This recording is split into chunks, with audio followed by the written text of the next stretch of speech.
hate cleric, with his own army, raised £3 million to create Islamic homeland on a Scottish island. A story that was in the Mail this week.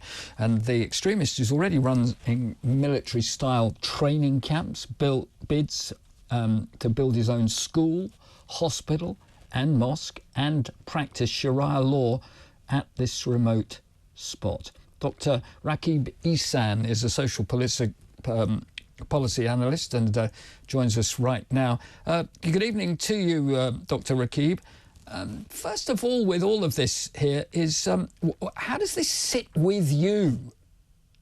It doesn't sit very well with me, if truth be told. And evening, Mark. Good evening. For me, I think that this creation of a Shia Islamic homeland in the Isle of Torsa, which is in Argyll off the west coast of Scotland, it certainly doesn't sit well with me from a national solidarity, social cohesion perspective. I think ultimately here we're seeing attempts to create a parallel society on a Scottish island, which is very much British soil, which will have its own Sharia-inspired governance, which would include its very own criminal justice system, schools, which will be run based on its interpretation of what should be the truest form of Islamic instruction. There'll be Shia seminaries.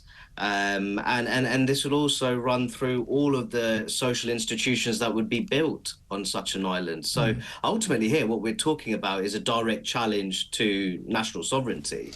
This is a direct challenge to that. Well, and to the law of the land, I should think, by Absolutely. the time we're finished here too. I mean, the division and diversion tactics, I mean, this is nothing more basically than him declaring apartheid. Absolutely, and as you say, there's a direct challenge to that very concept, which is a cornerstone of our liberal democracy, which is respect for the rule of law.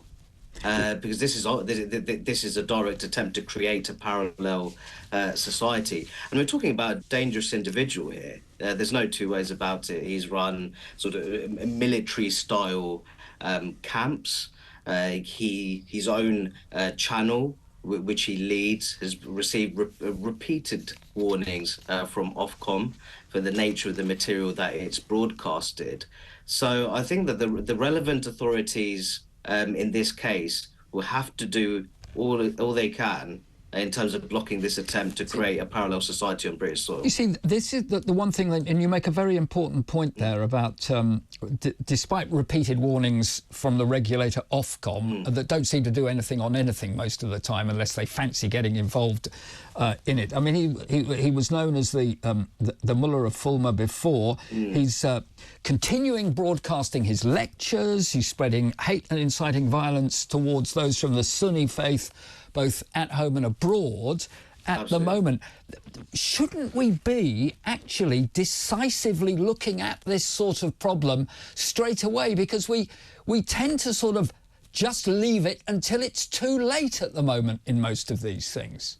Absolutely. We allow these problems to fester all too often. This is a man, as you say, Mark, he has a history of spreading sectarian hatred, not just on British soil, but more widely in the Arab world between the Sunni and Shia denominations. The idea that someone like this could even lead a channel which is allowed to broadcast its hateful material in the UK, you have to question, is repeated warnings enough?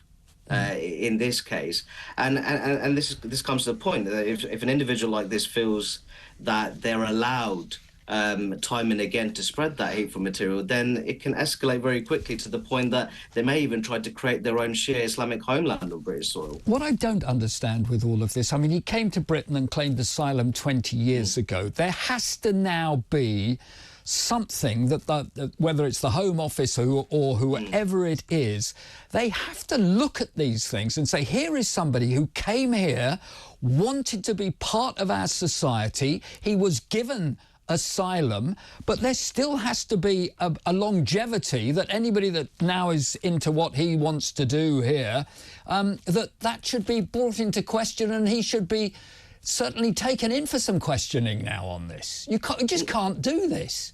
No, absolutely. And I think Britain should take pride in its rich history of rehoming some of the world's most persecuted peoples. but that benevolence and altruism cannot be exploited by religious radicals. And the issue here is that I think that there are a significant proportion of refugees who generally want to integrate and contribute towards British life, but there are clearly some individuals who have no intention of doing that whatsoever.